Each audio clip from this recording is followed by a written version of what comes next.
자, 성도가 받는 시험과 유혹. 이제 오늘은 그 시험의 두 가지 결과에 대해서 공부하시도록 하겠습니다. 너무나도 당연한 얘기 같지만은, 그러니까 성도가 시험에 어떻게 반응하느냐에 따라서 완전히 다른 결과들이 나타납니다. 원인이 있으면 결과가 있죠, 그죠? 그래서 성도가 그 시험에 대해서 어떤 태도나 어떤 반응을 보이느냐에 따라서 완전히 다른 극과 극의 결과들이 나타나게 됐습니다. 시험을 좋아하는 사람 아무도 없죠. 하지만은 그리스도의 삶에 있어서 이 시험은 반드시 찾아오는 것이고요. 중요한 것은 그 시험을 잘 활용할 수 있어야 돼요. 어차피 겪어야 되고, 시험과 고난과 박해는 어차피 다가오는 겁니다. 우리는 어차피 통과해서 가야 되거든요. 그렇다면 우리는 그런 시험을, 우리가 맞닥뜨리게 되는 시험을 아주 주의 깊게 잘 활용해야 됩니다. 활용이라는 단어를 썼는데 그 말은 무슨 말이냐면은 이 시험을 통해서 우리가 얻을 유익들이 있다는 것입니다. 성경은요, 이제 이 갖가지 시험들에 빠질 때면은 그 시험들 하나를 이제 하나 빠짐없이 모두 즐거움으로 여기라고 실제로 명령을 하고 계세요. 야고보서 1장 2절 한번 보십시오. 야고보서 1장 2절 보시면은 2절 3절 보겠습니다. 나의 형제들아, 너희가 갖가지 시험들에 빠질 때면 그것을 모두 즐거움으로 여기라.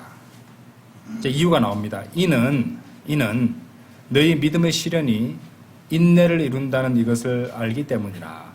자, 그러니까 갖가지 시험들에 빠지는 것은 안 좋은 것입니다. 그렇죠? 우리가 어렵게 생각하고 피했으면 하고 싶은 그런 시험들입니다. 그런데 그것은 그런 불쾌한 경험들이 될 수 있지만 그것을 모두 즐거움으로 여기라고 말씀하신 이유는 당장은 시험들이 괴롭고 힘들지만은 이제 그 즐거움으로 여길 수 있는 원인은 그것이 결국에는 장차 믿음의 시련이 인내를 이루기 때문에 이제 장차 이 시험을 통과했을 때 얻게 되는 그런 이득과 혜택이 있으니까 그것을 생각하면서 즐거움으로 모두 여기라고 명령하신 것이에요. 그러니까 무턱대고 힘든 시험을 즐거움으로 여기라라고 말씀하시는 것이 아니에요. 이것은 인내를 이루는 것이기 때문에 즐거움으로 여기라. 우리가 할 수 있는 것을 말씀하시는 것입니다.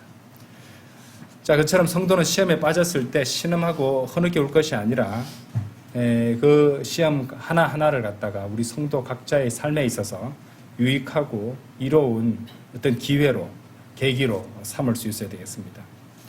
그런데 그것이 왜 중요하냐면요. 만일 그렇게 하지 않으면은요. 중간지대가 없어요. 그렇게 하지 않으면 어떤 일이 벌어지느냐. 그 성도는 그 시험에서 실패와 좌절과 슬픔과 눈물밖에는 건질 것이 없게 된다는 것입니다. 그래서 반드시 우리는 즐거움으로 여기고 그 시험을 통해서 유익을 찾을 수 있어야 됩니다. 자, 우리가 그런 것들을 이제 집중하면서 오늘 공부하실 텐데요. 그런 의미에서 오늘 공부하는 이 주제도 언제나 그랬듯이 아주 중요합니다.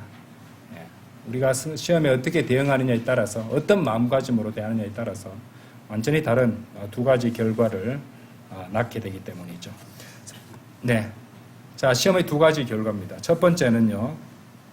그렇게 해서는 안 되는, 그렇게 되어서는 안 되는 첫 번째 경우인데요. 바로 성도가 시험에 굴복했을 때의 결과에 대해서 두 가지를 살펴보겠습니다. 먼저 이제 성도가 이제 여러 가지 시험, 여기서 시험은 이제 주로 죄와 더불어서 오는 시험입니다. 그러니까 유혹이라고 이제 설명을 드릴 수도 있다고 그랬죠. 그런데 이 죄의 유혹 또는 죄의 시험에 굴복하게 되면요, 즉각 그 시험은 죄로 됩니다. 죄로 변하게 됩니다. 그리고 그 죄로 변하게 되면은 그 성도의 간증은 약해지거나 파괴되어서 아주 나쁜 간증이 되어버린다는 것이죠.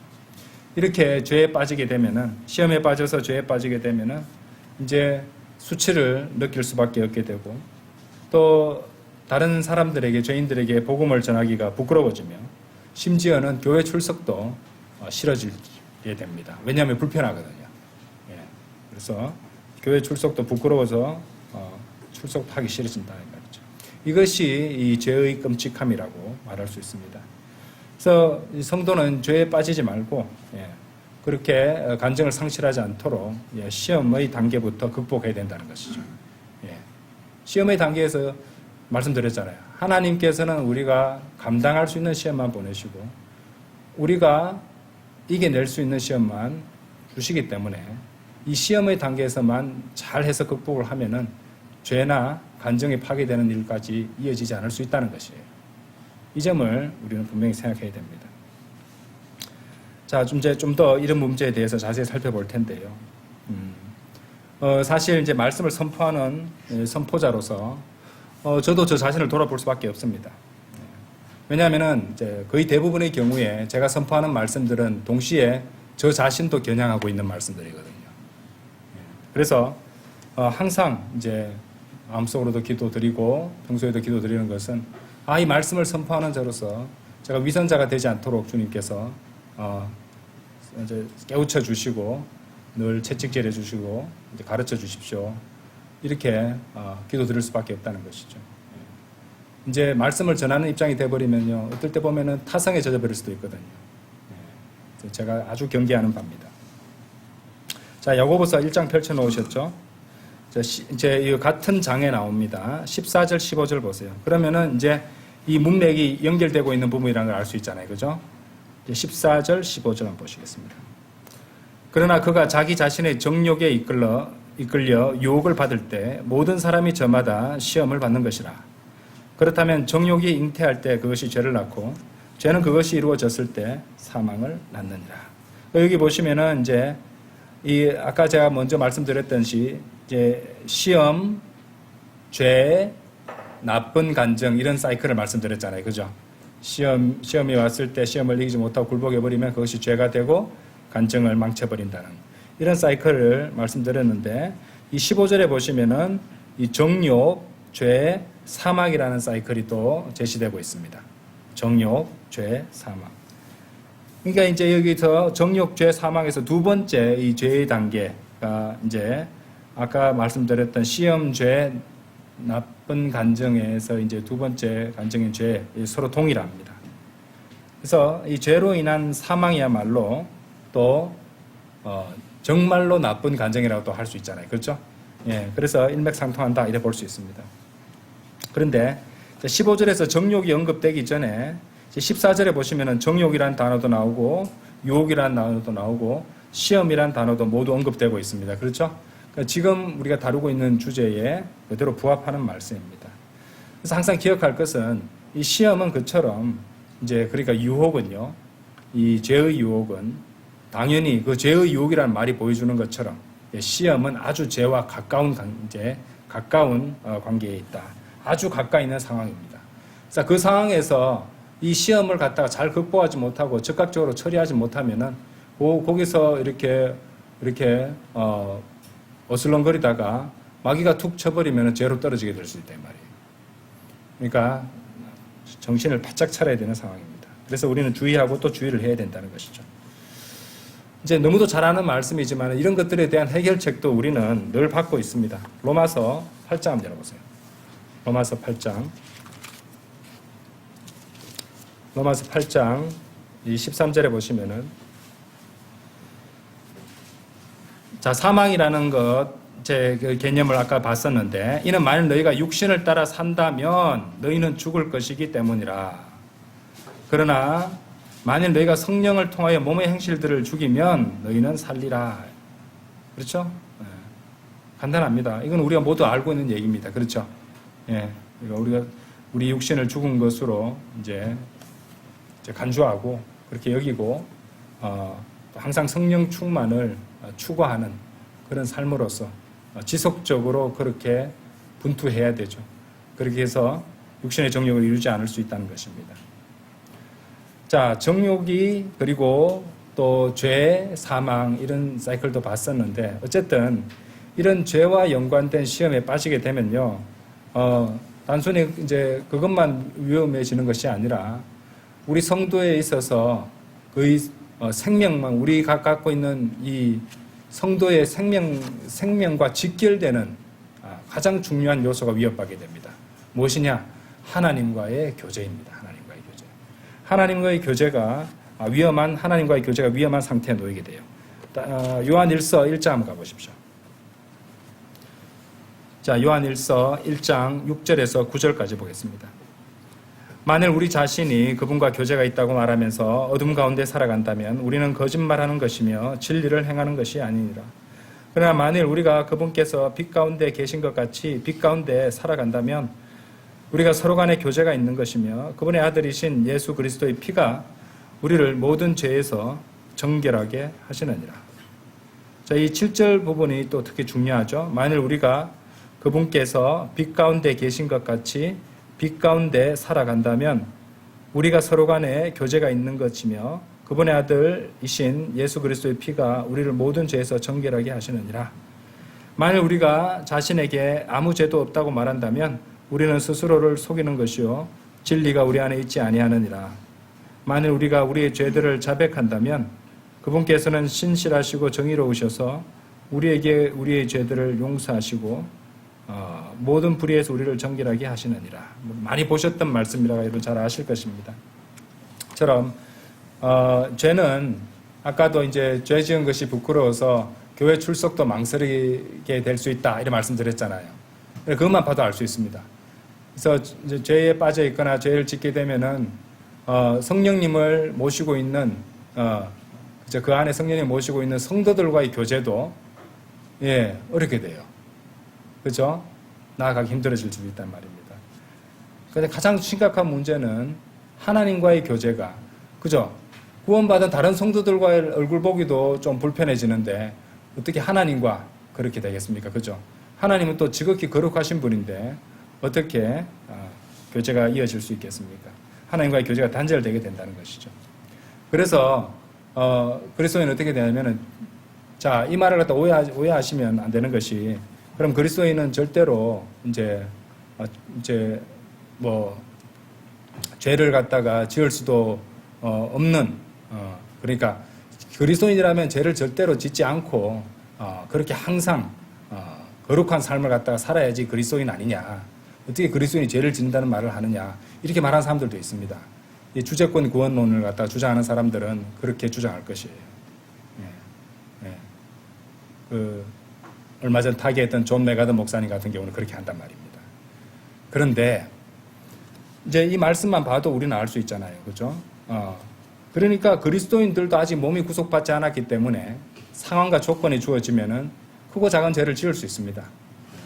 자의로든요, 무의식 중에든요. 그렇게 되면은 거기서 끝날 것이 아니라 하나님과 교제가 단절돼서 끝나는 것이 아니라 여기 나오는 방법대로 하면 됩니다. 그렇죠? 예. 그러니까 즉각 하나님께 죄를 자백하고 예수 그리스도의 보혈을 거기에 적용하면 된다는 것이죠. 예. 그래서 하나님과의 교제를 회복해야 된다 이 말이죠. 많은 성도들이요 시험에 빠지게 되면은 어떤 반응부터 보이냐면요 겁부터 먹거나 분노와 짜증이 막 이렇게 솟아오를 수 있습니다. 그래서 그 마음이 한정없이 이렇게 부정적인 그런 상태가 될 수 있어요. 하지만 그래서는 안 됩니다. 그것이 마귀가 원하는 바거든요. 만일 그런 상태가 이제 빠지게 될 것 같으면요, 즉각 주님을 신뢰하고, 그리고 자백하지 않은 죄가 있다면 자백을 즉각 하고요. 그리고 신실하신 하나님을 신뢰하는 겁니다.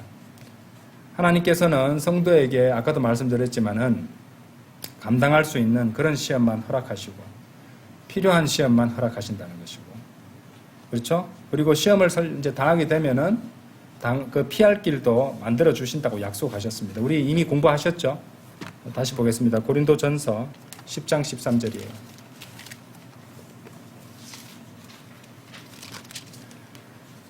사람에게 흔히 있는 그러한 시험 외에는 너희에게 닥친 시험이 전혀 없었느니라. 그러나 하나님께서는 신실하시니 너희가 능히 감당할 수 있는 것 이상으로 너희가 시험받는 것을 허락하지 아니하시니라.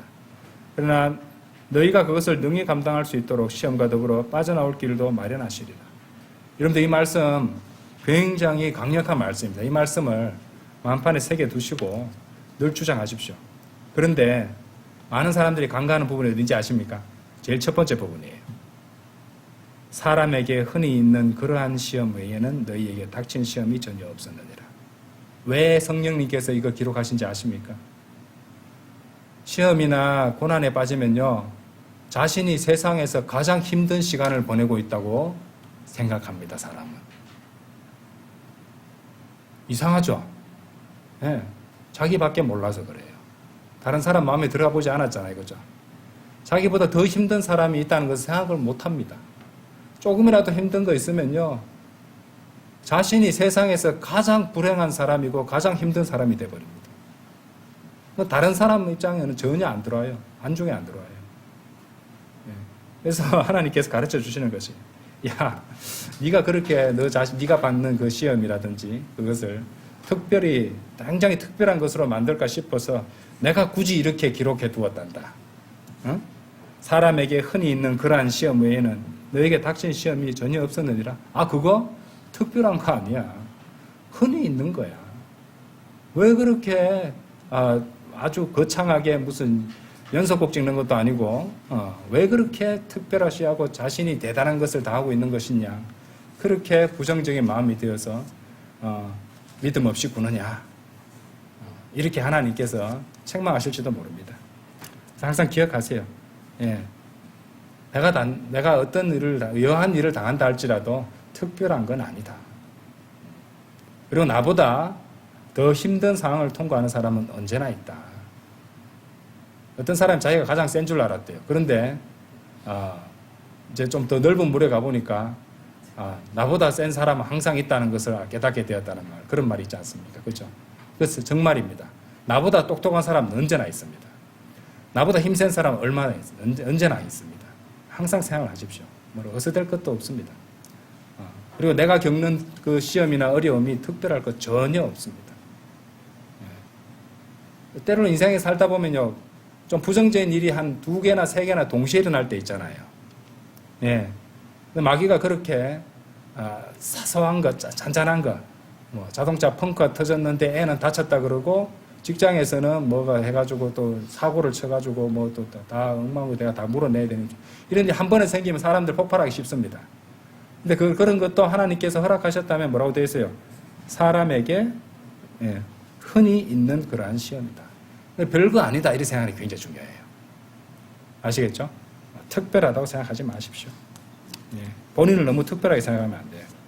우리는 구원받은 죄인에 지나지 않아요. 아무 가치도 없습니다, 사실은.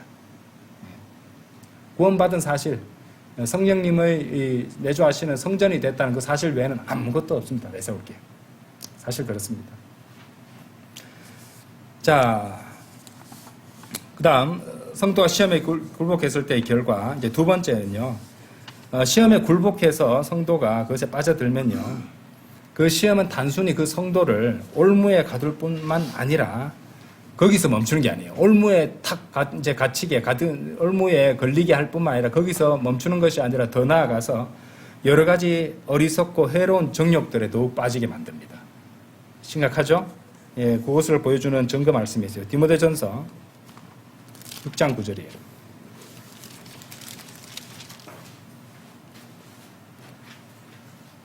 자, 이 말씀 많이 받는 말씀인데요. 시험의 측면에서 보자고요. 그러나 부유하게 되고자 바라는 자들은, 자, 뭐가 나옵니까? 시험이 나오죠. 그렇죠? 시험에 빠지는 겁니다. 시험인데 그 시험은 결국에 또 뭐라는 말씀하셨어요?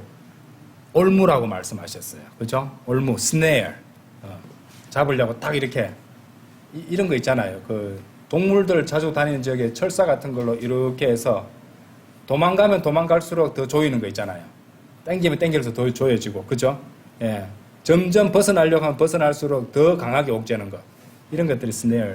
제가 알기로는 그렇습니다. 그처럼 이 시험과 올무에 빠지게 된다. 그런데 거기서 멈추는 게 아니에요. 그 뒤에 뭐라고 말씀하십니까? 어리석고 해로운 많은 정욕들에 빠져. 정욕은 그 다음 뭐로 이어진다고 그랬어요, 앞에서? 죄, 사망, 다 연결되는 거죠, 그죠? 예.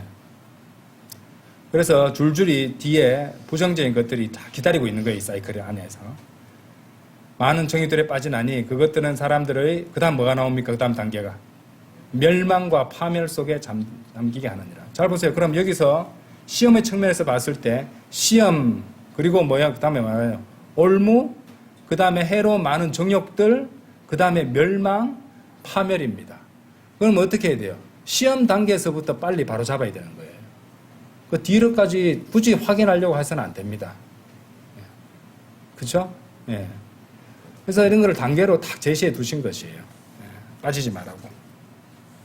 시험과 올무에 빠지고 시험, 올무, 그리고 어리석고 해로 많은 정욕, 멸망과 파멸. 그렇죠? 앞에서 봤던 그 과정들과도 연결되고 있죠. 예. 시험에 빠지고 거듭되는 많은 정욕과 죄로 이어지게 되면은 그 사람의 그리스도인으로서의 간증은 완전히 파괴되겠죠. 망가져 버리겠죠. 그렇죠? 예. 이제 사실 이제 이 9절 말씀은 이제 부유한 것, 돈을 다루고 있습니다. 물질이나 돈, 재물. 그렇죠? 근데 부유하게 되고자 바라는, 그러니까 부유하게 되고자 바라는 게 뭐예요? 정욕입니다. 정욕. 그렇죠? 예. 정욕에 초점을 둔 말씀이에요. 그래서 이 정욕이 낳는 이 과정을 갖다가 잘 보십시오. 예. 정욕이 강하게 강성하면은 어떻게 돼요? 시험과 올무에 빠지고 더욱더 해롭고 어리석고 많은 정욕들에 빠지게 되고 결국에는 멸망과 파멸에 빠지게 된다. 이래 된다는 겁니다. 자, 이런 원리가 적용되는 거 어디서 많이 볼 수 있는지 아십니까, 여러분들? 뉴스에서 무슨 대형 교회가 엄청나게 대출을 내서 건물을 지었는데 그 갚지 못해서 건물이 넘어가게 된 사고, 이제 이런 거 보셨죠? 그래서 이런 자들은 돈 이제 많이 이렇게 부유하게 되고자 하는 그런 마음이 있습니다. 이 사역을 한다는 사람들이. 그러니까 큰 사역을 하려면은 큰 돈이 필요해, 이런 주의예요. 그러니까 이 사역을 갖다가 할 때 엄청나게 사람을 많이 동원하고 헌금을 내게 강요하고 해가지고 돈을 많이 하고 그보다 훨씬 더 큰 일을 벌입니다. 그죠? 대형 교회 건물 같은 걸 짓는 같은 그런 프로젝트를 갖다가 벌려가지고, 예, 이런 이제 일을 하다가 결국은 어떻게 됩니까? 재정적 압박이 돼요. 이자가 또 내야 되고, 그죠? 대출도 갚아야 되고, 이자도 있고, 또 사역을 갖다가 하면 또 유지하려면 크게 벌려놓으면 유지비도 많이 들어가게 돼 있습니다. 계속해서 문제가 생기고, 예. 그런데 또 거기서 멈추는 게 아니죠. 거기서 또 일을 더 벌립니다. 맞죠? 또 다른 사역, 또 다른 선교의 이제 그 명목으로 해서 더 많은 돈을 갖다가 또 요구하고, 예, 이런 식입니다. 이렇게 해서 이제 결국에는 나중에 여러 가지 낭패에 빠지게 되는데 왜 그럴까요? 사람들을 많이 모아야 되잖아요. 사람을 많이 모으려면 어떻게 해야 됩니까? 사람들 기분 나쁘게 하면 안 됩니다. 기분 나쁘게 안 하려면 어떻게 됩니까? 사람 중에 전부 다 바이블 빌리버만 있습니까? 아니잖아요. 말씀을 타협하게 됩니다. 설교하는 내용을 갖다가 가려 쓰게 됩니다. 말도 함부로 안 합니다. 그죠? 긍정주의 일색, 듣기 좋은 말, 모든 사람들에게 해도 무리 안 되는 그런 주제로만 설교를 하게 된다는 거예요. 그래, 말씀을 버린 거잖아요, 결국에는. 그렇죠? 그럼 결국에 어떻게 되냐? 사역도 파멸에 빠지게 되고, 믿음도 파산하게 되고. 예. 그렇죠? 결국에는 모든 것들이 파멸에 이르게 된다는 것입니다. 그렇게 놓고 봤을 때, 이 디모데전서 6장 9절은 굉장히 놀라운 말씀이에요. 그죠? 하나의 말씀이 엄청나죠, 그죠? 이 한 절만 해도요, 모든 것들을 다 보여주지 않습니까, 지금? 엄청난 말씀이에요, 엄청난 말씀. 그냥 우연히 이렇게 기록된 말씀이 없습니다. 놀랍게 그지 없습니다. 그죠? 탐욕스러운 자들은요, 그러니까 정욕으로 넘치는 자들의 궁극적인 결말은 무엇이냐? 빚을 막 지게 되죠? 빚을 또 계속 지고 하기 위해서 또 거짓말이 넘쳐납니다. 거짓말도 하고, 그 다음에는 도둑질도 하게 됩니다. 그렇죠? 예, 나중에 어디까지 간지 아십니까? 살인까지 갈 수도 있습니다. 점점 더 큰 죄악으로 빠져들게 된다는 것입니다. 자, 재물과 돈. 돈이 무엇을 할 수 있습니까? 예. 돈을 갖다가 사랑할 가치가 있습니까? 돈으로 지옥을 빠져나올 수 있어요? 못 빠져나옵니다. 그렇죠? 예. 돈으로 진정한 사랑을 살 수 있나요? 살 수 있습니까? 돈으로 진정한 사랑 살 수 있어요? 살 수 없습니다. 예. 살 수 없습니다. 돈으로 죽은 사람 살릴 수 있나요? 냉동인간 한다고 엄청난 돈을 들여가지고 한다는데 그 사람들 이미 다 죽은 사람들이잖아요. 제가 보기엔 그렇습니다. 그렇게 돈이 많은 어떤 대기업의 총수도 뭐 식사하다가 잠시 쓰러졌는데 병원까지 소유하고 우리나라에서 최고로 똑똑한 사람들을 갖다가 고용하고 있는 병원의 주인인데도 그 사람 못 이렇게 세웠잖아요. 그죠? 돈으로 생명을 살 수도 없습니다. 돈으로는요, 참된 마음의 평안이나 죄의 사면도 살 수 없습니다. 그죠? 예. 돈 있으면 구원도 받을 수 있나요? 아니죠. 예. 돈을 주고 선물을 받을 수 있나요? 돈을 주는 순간 그건 선물이 아니잖아요, 더 이상. 그죠? 예. 로마서 6장 23절 말씀대로 우리 주이신 예수 그리스도를 통한 영생은 하나님의 선물입니다. 그렇죠? 그죠? 하나님의 선물입니다. 돈으로 살 수 없습니다. 돈을 주는 순간 이것은 이미 선물이 아니기 때문에 그것은 구원이 아니죠. 자, 어쨌든 이런 원리에 대해서 잘 알고 계셔야 됩니다. 그래서 이제 시험에 굴복했을 때의 그 두 가지 결과에 대해서 우리가 설명했습니다. 자, 시험은 첫 번째가 시험은 죄가 되고, 그렇죠? 그 다음에 그 성도의 간증이 나빠지고 파괴된다는 것. 예. 자, 두 번째 결과는 뭐였냐면 시험에 빠지게 되면은 시험 올무에 빠지는 것에서 시험에 빠지고 올무에 빠지는 것에서 멈추는 것이 아니라 더 많은 해로운 정욕에 빠지게 되고 결국에는 멸망과 파멸로 이르게 된다는 것. 그래서 시험은 조금이라도 허용해서는 안 되는 거예요. 죄의 시험은 허용을 해서는 안 되는 것이죠. 그리고 하나님께서는 우리가 감당할 수 있는 시험만 보내시는 것이니까 성도가 죄를 지었다면요, 성도가 허락했기 때문에 죄를 지은 것이에요. 그렇죠? 우리가 내주는 만큼 마귀는 차지하게 돼 있어요. 그래서 이 점을 명심하시기 바랍니다. 자, 이제 반대 결과를 살펴보겠습니다. 성도가 시험을 견디고 저항했을 결과 5가지를 살펴보겠습니다. 이것은 아주 긍정적인 상황인데요. 성도가 이 시험에, 죄의 시험에 이제 견뎠습니다. 그렇죠? 그리고 끝까지 저항했을 때 어떤 일이 일어나는가? 첫 번째로 주님께서 영광을 받으세요. 자, 아멘이죠? 주님께서 영광을 받으십니다. 내가 어떤 대단한 찬양을 하고, 대단한 어떤 설교를 하고, 선포를 해서 하는 것이 아니라 내가 나한테 주어지는 이 시험에 끝까지 저항했을 때 하나님께서 영광을 받아주시는구나. 아멘입니다. 그렇죠? 얼마나 간단합니까? 예. 그렇죠? 베드로전서 1장 5절에서 7절이에요. 너희는 마지막 시대에 나타내 보이도록 준비된 구원의 이름은 믿음을 통하여 하나님의 권능으로 보호받고 있느니라. 필요하다면 너희가 여러 가지 시험들로 인하여 지금 한동안 수심 가운데 있을지라도, 자, 성경 기록은요, 시험들로 인한 수심을 뭐라고 말씀하시냐면 한동안의 수심이라고 말씀하십니다. 그죠? 한동안 수심 가운데 있을지라도 그 구원을 너희가, 근데 아까 비슷한 얘기 나옵니다. 그죠? 야고보서에서 보셨던 말씀. 그 구원을 너희가 어떻게 해요?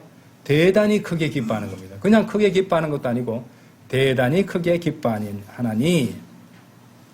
7절 너희의 믿음의 믿음의 시련이 불로 정련될지라도 사라지는 금의 정련보다 더욱더 귀하여 주 예수 그리스도께서 나타나실 때 칭찬과 존귀와 영광으로 발견되게 하려 함이라. 영광이라는 단어가 여기 나오고 있습니다. 그렇죠? 자, 계속 강조하지만은 하나님께서 우리에게 보내시거나 허락하신 모든 시험은 우리에게 꼭 필요한 것들이고 또 우리가 이겨낼 수 있는 것들이에요. 그래서 성도가 시험에 저항하고 정욕에 거부하며 죄를 짓지 않으면요, 하나님께서는 그 성도의 그 결심과 인내를, 시험을 갖다가 견딜 때, 그죠? 즐거워할 수 있는 이유는 그것이 인내를 이루기 때문이라고 아까 야고보서 말씀에서 보셨잖아요. 그죠? 그래서 그 성도의 그 결심과 또 인내를 기뻐하시고 그 성도의 인내를 통해서 하나님께서 영광을 받으시는 것이에요. 그래서 특히 고난과 고통 가운데 순종은요, 아주 빛나기 마련입니다. 1장 7절에 다시 한번 보세요. 금의 정련보다 더욱더 귀하다고 말씀하시죠. 그죠? 그만큼 하나님께서는 귀하게 여기십니다. 6절에는 여러 가지 시험들이 언급되고 있죠. 7절에는 시련이라는 단어를 보셨어요. 그래서 하나님께서는 믿음의 시련을 주실 때 무엇을 보시냐면요, 시험 가운데서 성도가 지속적으로 주님을 신뢰하는지, 시험 가운데서도 하나님의 말씀에 지속적으로 순종하는지를 보려고 하십니다. 이것이 굉장히 중요합니다. 하나님을 신뢰하는지, 하나님의 말씀에 끝까지 순종하는지, 이것을 하나님께서는 보시는 것입니다. 그런데 참으로 안타깝게도 오늘날 그러한 성도를 찾아보는 것은 굉장히 힘든 시대죠. 그래서 이 시대에 그리스도인이 겪고 있는 가장 큰 시험은 이런 말이 있어요. 중도에 포기하는 것이다. 그만큼 강력한 시험이 없다는 것이에요. 왜냐? 요즘 같은 시대에는 너무도 편리해진 시대에 살고 있잖아요. 육신이. 그죠? 그만큼 그 사람은 이 인내심도 없고 또 굳건한 결의도 찾아보기 힘든 이런 경우가 많다는 것입니다. 그래서 중도에 포기하는 사람들이 너무도 많아요. 사탄도 옆에서 어떻게 하냐면요. 그리스도인의 눈을 갖다가 주님과 그분의 말씀을 응시하는 데서 돌려서 세상과 다른 사람들과 세상의 것들과 다른 일들에 눈을 돌리도록 지속적으로 방해하고 공격을 하고 있다는 말입니다. 그러니까 그리스도인은 항상 하나님을 바라보고 그분의 말씀을 응시하고 있어야 되는데 계속해서 눈을 다른 데로 돌리게 만든다는 것이죠. 그렇죠? 만일 사탄이요 한 성도로 하여금 하나님과 그분의 말씀 보기를 멈추게 만들 수만 있다면요 그 다음부터는 자기 뜻한 대로 다 할 수 있습니다. 그렇죠? 성경도 읽지 않게 될 것이고 기도도 그쳐버리게 될 것이고요 복음 선포도 그치게 될 것입니다. 그리고 그것이야말로 그리스도인으로서 겪게 되는 가장 심각한 시험입니다. 중도 포기. 여러분들 바이블 빌리버가 되신 거 후회하신 적 있습니까? 그만두고 몰랐던 대로 돌아가고 싶은 적 있으세요? 우리는 포기하고 돌이킬 수 없습니다. 왜냐하면요 포기하고 돌이키기에는 너무 많은 걸 알고 있어요. 모르면은 모르는 거 철없이 그냥 그렇게 하겠는데 너무 많은 걸 알고 있습니다. 돌이키기에는. 또 한 가지 이유가 더 있습니다. 이제까지 하나님께서 보여주신 은혜가 너무도 크기 때문에 그 은혜를 저버릴 수가 없습니다. 그죠? 돌이킬 수 없어요. 더 이상 돌이킬 수 없습니다. 구원받은 사람이 구원받은 것 이제 너무 사는 게 너무 불편해. 옛날에는 뭘 해도 다 마음이 편했는데 구원받고 나서는 몰래 그냥 이렇게 옛날에 하던 습관 한번 해봐도 마음이 불편해서 즐길 수가 없어. 이미 끝났어요. 성령님께서 영원히 내주하시기 때문에 영영 사람이 바뀌어버린 거예요. 우린 돌이킬 수 없습니다. 포기할 수 없습니다. 자, 여러 가지 시험은요, 아까 우리가 보셨던 6절 말씀처럼 한동안의 수심을 안겨줄 수 있습니다. 한동안이에요. 한동안이라는 게 중요합니다. 계속 지속되는 것이 아니에요. 성령님은 한동안이라고 말씀하셨어요. 그렇죠? 그러니까 그리스도인은 그것 때문에 포기하거나 굴복해서는 안 됩니다. 자, 그것을 갖다가 포기하지 않으려면 어떻게 되냐면요. 대단히 기뻐하라고 말씀하세요. 그렇죠? 대단히 기뻐해요. 자, 대단히 기뻐할 수 있는 근거 두 가지를 보겠습니다. 아까 크게 즐거워하는 이유는 뭐였습니까? 야고보서 1장에서 보셨던 거는 인내를 이루어주기 때문에 그 시험을 통해서 나를 더욱 단련시켜주고 인내심을 키워주기 때문에 나에게 유익이 있다는 것을 알고 크게 즐거워하면 된다고 그랬어요.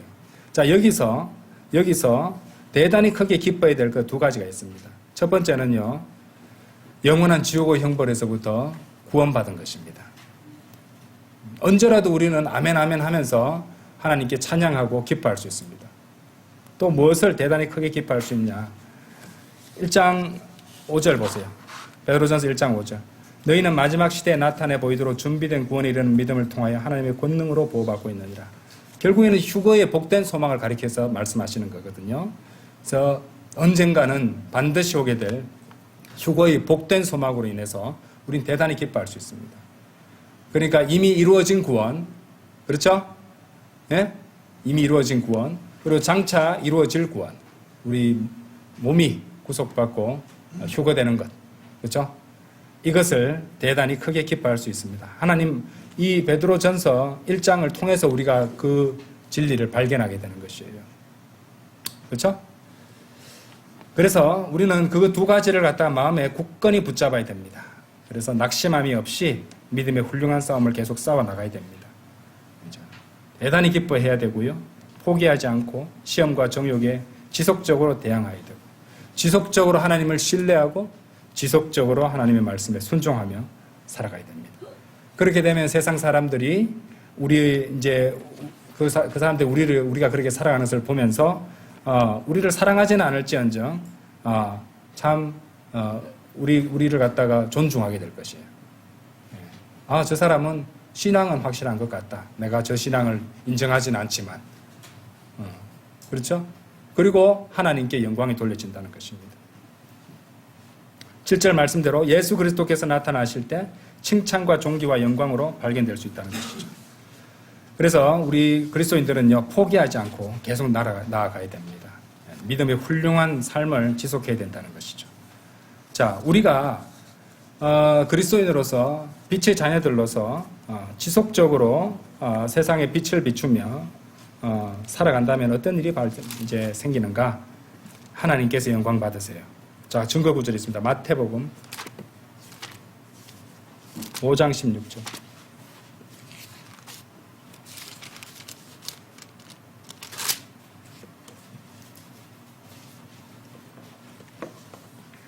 너희 빛이 이처럼 사람들 앞에서 비치게 하라. 이는 그들이 너희의 선한 행위들을 보고, 자, 그 다음 보세요. 하늘에 계신 너희 아버지께 영광을 돌리게 하려 함이라. 구원 안 받은 자들도 여러분의 선한 행위들을 보고 하늘에 계신 아버지께 영광을 돌린다는 걸 말씀하시죠. 그렇죠? 예. 그래서 주님을 신뢰하고 말씀에 순종하고 죄와 끊임없이 저항하고 싸우고 시험에 빠지지 않고, 그렇죠? 믿음의 훌륭한 삶을 지속하면, 그렇게 해서 세상에 그리스도의 빛을 비추면 세상 사람들이 하나님께 영광을 돌린다는 말입니다.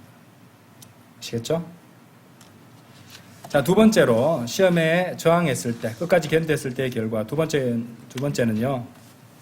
결과는요, 성도가 시험을 견딜 때 성도는 그만큼 영적으로 강성해지게 됩니다. 강해집니다. 훈련과 단련을 거치기 때문에 강하게 된다는 것이죠. 자, 욥의 경우를 안 볼 수가 없죠. 자, 욥기 1장 8절 보세요.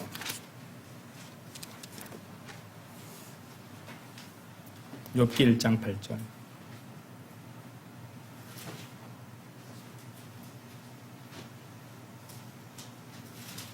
그러자 주께서 사탄에게 말씀하시기를 너는 나의 종 욥을 숙고해 보았느냐? 그는 완전하고 올바른 사람이요 하나님을 두려워하고 악을 기피하는 이로서 땅에는 그와 같은 자가 아무도 없느니라 하셨느니라. 욥을 자랑하고 계시죠. 그죠? 예. 그래서 이제 사탄이 9절, 10절 이렇게 11절 이렇게 해서 하나님과 이제 하나님께 제안을 합니다. 예. 그래서 이제 시험을 받게 되죠. 자, 욥기 2장 3절 한번 가보세요.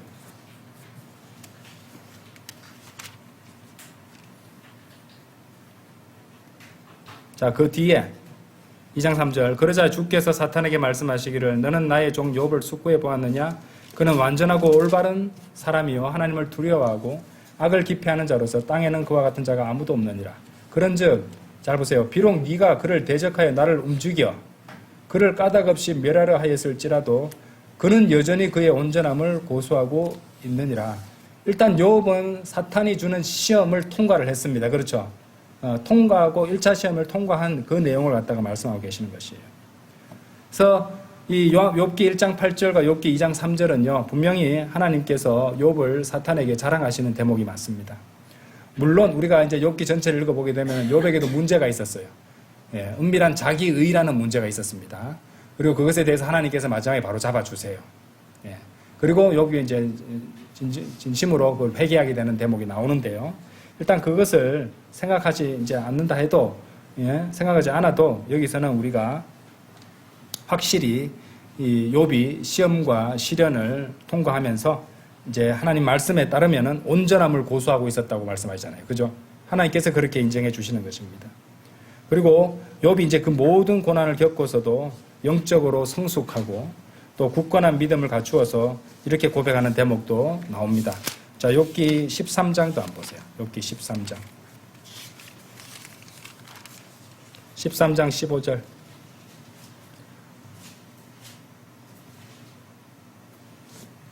그분께서 나를 살해하실지라도 나는 여전히 그분을 신뢰하겠노라. 그러나 나는 그분 앞에서 나의 본래의 길들을 유지하겠노라. 자, 이런 말도 아주 강한 어떤 강력한 신뢰, 믿음을 보여주는 대목이 되잖아요. 그렇죠? 그래서 사실 이제 이런 대목이 굉장히 중요합니다. 어찌 보면은 설령 나를 죽이실지라도 살해하실지라도 여전히 그분을 신뢰하려다 필요하니까 하셨어요. 하나님께서 언제나 오르십니다. 그렇죠? 그래서 이런 자세가 필요합니다. 믿음의 시련 가운데서도 하나님을 절대적으로 신뢰하는 자세가 성도에게 참 필요하고, 사실 하나님께서는 이런 것들을 우리에게서 기대하시는 것입니다. 자, 시험에 저항하고 승리함으로써 우리는 영적으로 더더욱 성장하게 되고, 자, 그렇게 되면은 또 하나님께서는 그것으로 인해서 영광을 받으실 수 있다는 것이죠. 그렇죠? 자, 그래서 이제 두 번째, 그만큼 영적으로 강성해질 수 있다는 것입니다. 자, 세 번째로요, 성도가 시험에 견디고 저항했을 때의 결과, 세 번째 결과는요, 성도가 어떤 한 가지 시험에 맞서서 견디고 저항하면은 다른 시험들에도 견디고 승리할 수 있는 경험과 힘을 기를 수 있습니다. 예, 두 번째 결과와도 연결되는 부분인데요. 당연한 얘기입니다. 한 가지 시험에 맞서 견디고 극복한다면 다른 시험들에 저항하고 승리할 수 있는 바탕과 힘을 키워주게 됩니다. 그리고 더 나아가서 그런 시험과 유혹이 줄 수 있는 피해와 또 상처들, 그리고 부정적인 결과들을 피할 수 있게 해주는 것이죠. 그런데 잘 들어보세요. 만일 그런데 성도가 그 반대로 어떤 한 가지 시험에 굴복해버리면요, 그것은 절대로 한 가지 실패로 끝나지 않아요. 이게 중요합니다. 예. 결국 여러분은 더 많은 시험들에 굴복하고 있는 자신을 발견하게 될 가능성이 상당히 많습니다. 그러니까 한 가지 시험들에 우리 철저히 견디고 저항해야 된다는 것이죠. 그래서 시험에 굴복해서 다시 설명드리자면 영적 부상을 입었다. 그렇게 되면은 그 부상 하나로 끝나는 것이 아니라 그 다음 제2, 제3, 제4의 시험 때문에 더 많은 부상들과 고통을 겪게 된다는 것입니다. 그래서 그리스도인은 항상 시험이 다가오면요, 이를 꽉 물어야 돼요. 예. 딱 이제 시험이라는 것을 안다면은 꽉 물고 최선을 다해서 저항하고 이겨내겠다. 이런 마음, 결심을 굳건히 가져야 됩니다.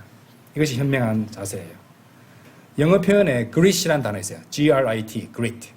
grit이라는 단어가 이제 요즘 번역을 해보면은 기계, 결의 이런 뜻으로 번역이 됩니다. 투지, 기계나 투지. 우리 그리스도인들이 이제 우리는 전쟁 중이라는 말씀 제가 많이 드렸잖아요. 우리 그리스도를 위한 군사들이잖아요. 그죠? 군인들입니다. 군인들. 그래서 그리스라는 단어는 기계, 투지라는 그런 뜻인데 군인이 반드시 지녀야 될 그런 덕목 중에 하나입니다. 투지가 있어야 돼요. 기계가 있어야 되고 근성이 있어야 된단 말입니다. 그래서 그리스도인은 자신을 몰아붙이며 막 몰려오는 시험들에 속수무책으로 당해서는 안 되고요. 이를 꽉 물고 강인한 투지 가운데서 자신의 기계를 내세우고 그 시험에 당당히 맞설 수 있어야 됩니다. 예, 그 맞설 수 있는 근거는 무엇입니까? 하나님을 믿는 믿음입니다. 그렇죠? 신뢰, 그 믿음에 우리 주 예수 그리스도의 반석에 두 다리를 갖다가 굳건히 딱 놓고, 그죠? 예, 말씀의 검을 들고 이를 툭 물고 전신갑주를 하고 이겨내야 된다 이 말입니다. 그래서 그런 거 다 장비를 갖춰줘도 이런 투지나 기계가 없으면은 걸어만 나살려라 도망가고 말 것입니다. 등을 보이고 등에는 등갑도 없다니까요. 예, 우리는 돌려서는 안 돼. 뒤를 돌려서는 안 된다 이 말입니다. 그렇죠? 자, 그리고 그렇게 해야지만 다른 시험에 저항할 수 있는 힘을 기르게 됩니다. 그렇죠? 그리고 한 시험에 끝까지 저항하는 것이 제2, 제3의 시험들을 막아내고 그것들의 여러 가지 피해로부터 자신을 보호하는 방법이에요. 아시겠죠? 그래서 단 하나의 시험이라도 가볍게 생각해서는 안 된다. 연쇄 반응 관련이 다 되어 있다 이 말입니다. 자, 네 번째, 성도가 시험을 정하고 견뎠을 때의 결과, 네 번째 결과는요. 성도가 시험에 견디면 순종이 입증되고 믿음이 성숙해지며 그 성도 자신이 인내를 통해 완전해지게 됩니다. 여러분들은 하나님께 온전히 순종하는, 100% 온전히 순종하는 하루를 보낸 적이 있나요? 그거 한번 생각해 보십시오. 만약 그런 경험이 있다면 그처럼 하나님께 온전히 순종하는 하루를 보냈다는 보람은 다른 무엇과도 바꿀 수 없는 참으로 기쁘고 복된 경험이라고 고백할 수 있을 것입니다.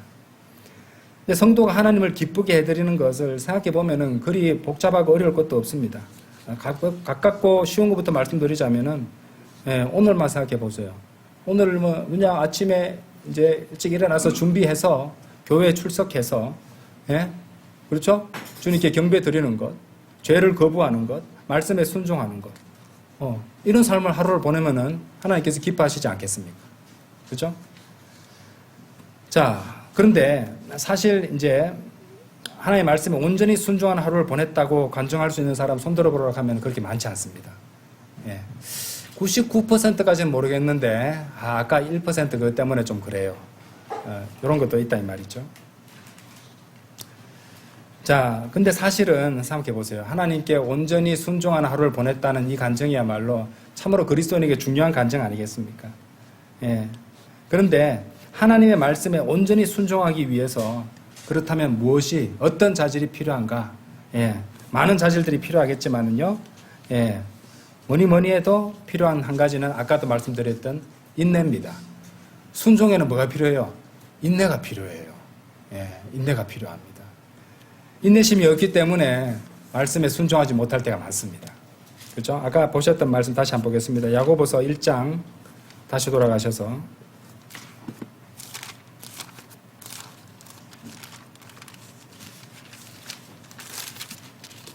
2절에서 4절 볼게요. 나의 형제들아 너희가 갖가지 시험들에 빠질 때면 그것을 모두 즐거움으로 여기라. 이는 너희 믿음의 시련이 인내를 이룬다는 이것을 알기 때문이라. 자, 4절 잘 보세요. 4절에 우리 실마리가 있습니다. 그러나 인내가 그녀의 완전한 역사를 이루게 하라. 자, 시험을 통해서 믿음의 시련을 통해서 인내가 이루어지고 인내가 그녀의 완전한 역사를 이루게 하라. 이는 너희가 완전해지고 빠짐없이 갖추어져 아무것도 부족하지 않게 하려 함이라. 그러니까 성도가 완전해지고 빠짐없이 갖추어지고 아무것도 부족하지 않게 되려면 뭐가 필요한 것이에요? 인내가 그녀의 완전한 역사를 이루게 한다는 겁니다. 그렇죠? 인내가 필요하다는 것이에요. 자, 그러니까 성도를 완전하게 하기 위해서 하나님께서 무엇을 보내세요? 시험을 허락하시는 것이에요. 고난을 보내시는 것입니다. 성도가 그러면은 완전한 부분이 좀 더 적으면 적을수록 더 많은 인내가 필요하니까 더 많은 시험을 보내주시겠네요. 믿음의 시련을 보내주시겠네요. 이런 원리입니다. 그죠? 그러니까 이제 성도가 겪는 갖가지 시험, 믿음의 시련은요, 하나님께 온전히 순종하기 위한 가장 중요한 자질 가운데 하나인 인내를 길러주는 것입니다. 인내를 통해서 우리는 완전한 순종을 이루게 되고 완전한 간증을 남길 수 있게 된다는 것이죠. 그렇게 인내의 역사가 완전해지면 그 성도도 완전해지고 부족하지 않게 갖추어진다고 성경은 약속하십니다. 성도 그 누구도 혼자서 완전해질 수는 없습니다. 그리스도인이 시련을 이겨낼 수 있는 인내는요, 하나님께서 우리가 겪는 이 믿음의 시련을 통해서 우리와 함께 하십니다. 우리와 함께 하시면서 우리 안에 또 만들어주시는 선물이고 보물입니다. 그것이 바로 인내입니다. 아시겠어요? 하나님께서는 우리에게 크고 작은 시험과 믿음의 시련을 보내시면서 꼴탕 좀 먹어봐라. 맛 좀 봐라. 꼴 좋다. 이러면서 고통에 겪고 괴로워하는 걸 즐기시는 분이 아닙니다. 하나님께서는 그 순간에도 우리와 함께 하세요. 우리 안에서. 예? 우리 안에서 그렇게 신음하시면서 함께 하십니다. 예. 그리고 우리에게 힘을 주시고 우리가 끝까지 견디고 주님을 신뢰하고 믿고 끝까지 하나님의 말씀을 붙잡을 때 우리 안에 인내라는 보물이 생겨나게 해주세요. 하나님께서 같이 역사하시는 것입니다. 그렇죠? 시험에 대해서 믿음의 시련에 대해서 좀 더 다른 관점을 가지지 않게 되었습니까? 가지게 되었죠. 그죠? 예. 피하고 부정적인 것이 아니라 결국 하나님께서 인내를 이루어 주시고 그 인내의 완전한 역사가 이루어지면요. 성도가 완전해지고 빠짐없이 갖추어지게 된다고 말씀하시고 하나님께서 우리가 궁극적으로 되기를 바라는 그런 모습이 바로 그런 것입니다. 왜 그럴까요? 우리 육신이 아직 구속받지 않아서 그렇습니다. 그래서 필요해요. 그래서 보내시는 것이에요. 자, 하나님께서는 모든 것을 주관하시죠. 우리 모든 것을 알고 계십니다. 그런 분을 신뢰한다면요, 우리는 걱정할 것 없습니다. 예. 모든 것들을 주님께 다 던져버리고 인내하면 되는 것이에요. 주님께서 주시는 인내를 받아서 더욱더 인내하면 되는 것입니다. 그러면은 부족할 것 없이 완전한 믿음의 삶을 주님 오시는 날까지 영위해 갈 수 있다는 것이에요. 예. 시험 가운데서 주님을 신뢰하는 것 굉장히 중요합니다. 베드로전서 5장 7절 한번 보세요. 왜 걱정을 붙잡고 있습니까? 걱정할 시간에 그것을 두고 기도하겠습니다. 그죠? 예? 5장 7절. 너희 모든 염려를 그분께 던지라. 이는 그분께서 너희를 돌보시기 때문이라. 그죠? 그분께 왜 던질 수 있어요? 그분을 신뢰하니까 던지는 겁니다. 아, 주님 부탁드립니다 하고 던져드리면 됩니다. 예. 내가 고민해봤자 내가 할 수 있는 것보다 하나님께서 염려하시고 하나님께서 처리하시는 게 가장 잘하는 거 아닌가요? 내가 하나님보다 더 낫습니까? 내가 꼭 잡고 갈게 이게 아니잖아요. 그죠? 나보다 더 지혜로우시고 권능이 있으시고 나보다 더 강력하신 분께서 처리해 주신다는데 여기 성령님께서 기록해 두셨잖아요. 성경 구절에. 그죠? 성경 기록의 구절에 너희 모든 염려를 그분께 던지라 이랬습니다. 맡겼다가 찾아오는 게 아니라 던져버리는 겁니다. 캐스팅. 그죠? 던져버리는 거예요. 그죠? 그래서 우리는 인내라는 보물을 얻을 수 있어야 됩니다. 자, 그리고 마지막 다섯 번째로 시험을 견디는 자는요, 주님께서 약속하신 생명의 왕관을 받게 됩니다. 이건 약속하셨어요. 그죠? 야고보서 1장 12절. 야고보서 말씀 많이 보시죠. 야고보서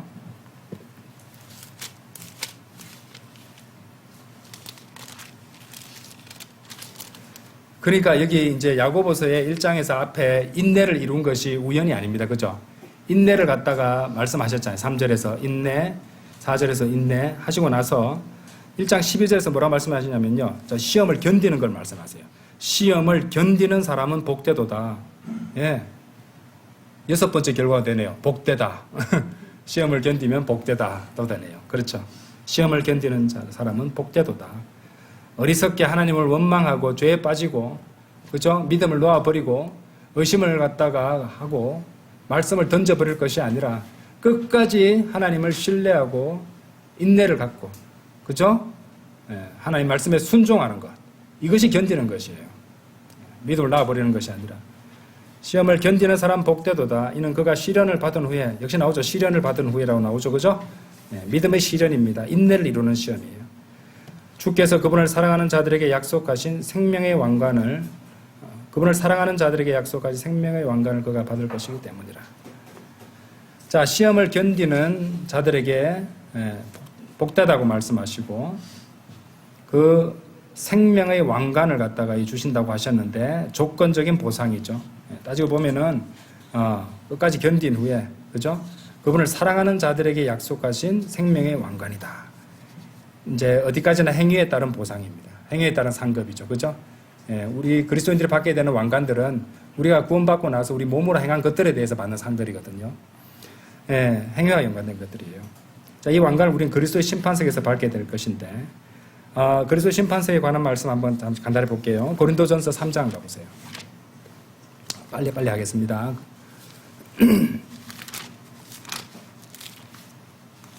고린도전서 3장 14절 15절. 만일 어떤 사람이 그 기초 위에 건축한 일이 건재하다면 그는 보상을 받으리라. 만일 어떤 사람의 일이 불타게 되면 그는 손실을 겪게 되리라. 그러나 자기 자신은 구원을 받으리라. 그럼에도 마치 불에 의하여 받은 것 같으리라. 이 그리스도의 심판석입니다. 그렇죠? 그래서 이제 구원받고 나서 그 사람이 행한 일들이 이제 다 드러나게 되는데, 불을 통과해 보면은 금은 보석은 남고, 그렇죠? 불에 타는 목재 건축 그루터기는 다 타버리게 된다는 것이죠. 예. 그때는 이제 그렇다면 두 가지 볼 수 있습니다. 쓸데없이 낭비했던 목재 건축 그루터기로 이제 지었던 모든 것들이 다 사라져 버리니까, 예. 그것을 보면서도 너무 아쉽고 안타깝겠지만은요, 더 이상 그런 그 기억과 흔적도 다 사라져 버리는 것이니까 또 긍정적인 측면도 있습니다. 예. 어쨌든 그런 것들이 이제 셋째 하늘에 계속 있을 수는 없으니까요. 그렇죠? 자, 고린도 후서 5장 10절도 한번 볼게요. 고린도 후서 5장 10절. 그리스도인은 그리스도의 심판석을 생각하며 살아야 돼요.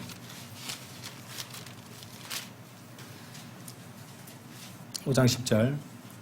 우리 모두가 반드시 그리스도의 심판석 앞에 나타나야만 하기 때문이라. 이는 선이든 악이든 각자 자기 자신이 행한 것에 따라 자기 몸 안에서 이루어진 것들을 받게 하려 함이라. 이렇게 말씀하시죠. 그죠? 이런 왕관들을 우리가 받을 때 이런 그리스도 심판석에서 이런 원칙에 따라 받게 된다는 겁니다. 그런데 아까 야고보서 1장 12절에서 이 생명의 왕관을 받는 조건에 대해서 시험의 시련을 받은 후에 주께서 그분을 사랑하는 자들에게 약속하신 생명의 왕관을 주신다고 하셨잖아요. 그러니까 여기서 사랑한다는 의미는 단순한 감정적 애정만을 말하는 것이 아닙니다. 저는 주님을 사랑합니다. 그런 감정이나 그런 마음가짐은 다 있잖아요. 그죠? 그걸 말하는 게 아니에요, 여기서는. 사실 그것만이 아니라, 이것은 시험과 시련 가운데서도 주님을 신뢰하고 그분께 지속적으로 순종하고 그렇게 함으로써 자신의 사랑을 입증하는 것을 담고 있습니다. 아시겠어요? 그 생명의 왕관이라는 게 행위의 측면이라는 걸 제가 증명했잖아요. 아까 그죠? 고린도후서 5장 10절에서 말입니다. 그렇기 때문에 그분을 사랑하는 자들에게 약속하신 이 사랑은요, 사랑을 입증하는 것을 담고 있다 이 말이에요. 사랑을 입증하기 위해서는 자신이 하나님을 사랑하는 그 마음이 있다면은 그것을 입증해 드러내 보인다는 것입니다. 행위로서. 그렇죠? 그래서 주님을 어떤 시험과 시련을 겪을 때 우리가 그 가운데서도 끝까지 시험을 견디고 저항하는 것이 우리의 순종을 입증하는 것이었다면, 그렇죠? 그렇게 지속적으로 하나님을 신뢰하고 주님을 신뢰하고 또 말씀에 계속 지속적으로 순종하는 것, 그리고 그렇게 순종으로서 하나님을 뜻을 입증하는 것, 이것이 바로 그분에 대한 우리의 사랑을 입증하는 것입니다. 그렇죠? 모든 게 다 연결되어 있어요. 자, 성경 몇 구절 보겠습니다. 요한복음 14장 15절 한번 보세요. 사랑과 순종에 대해서 같이 언급하시는 귀한 말씀입니다. 우리는 이 말씀으로 더욱 확신할 수 있는데, 요한복음 14장 15절. 너희가 나를 사랑한다면 뭐라고 되어 있어요? 나의 명령들을 지키라. 순종하라 하셨잖아요. 그죠? 너희가 나를 사랑한다면 말만 사랑한다고 하지 말고 나의 명령들을 지키라. 순종하라 이 말입니다. 그렇죠? 그 다음 로마서 12장 2절 한번 보세요. 우리 많이 공부하셨던 말씀인데요.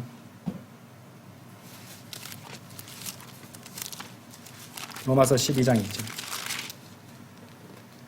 그런즉 이 세상에 동화되지 말고 오히려 너희는 너희 생각을 새롭게 함으로써 변화를 받을지니 너희로 하여금 하나님의 선하신 뜻과 기꺼이 받으실 만한 뜻과 완전하신 뜻이 무엇인지 뭐라고요? 입증하게 하려 함이라. 생각을 영적 전쟁은 생각 영역부터 온다고 내가 늘 말씀드렸죠. 생각을 새롭게 함으로써 변화를 받고 그래서 하나님의 선하신 뜻, 기꺼이 받으실 만한 뜻, 완전하신 뜻을 무엇인지 입증하는 것. 그런 삶을 살아가야 되는 거예요. 드러나는 삶을 살아야 된다 이 말입니다. 자, 마지막 구절 요한계시록 2장 한번 열어보세요.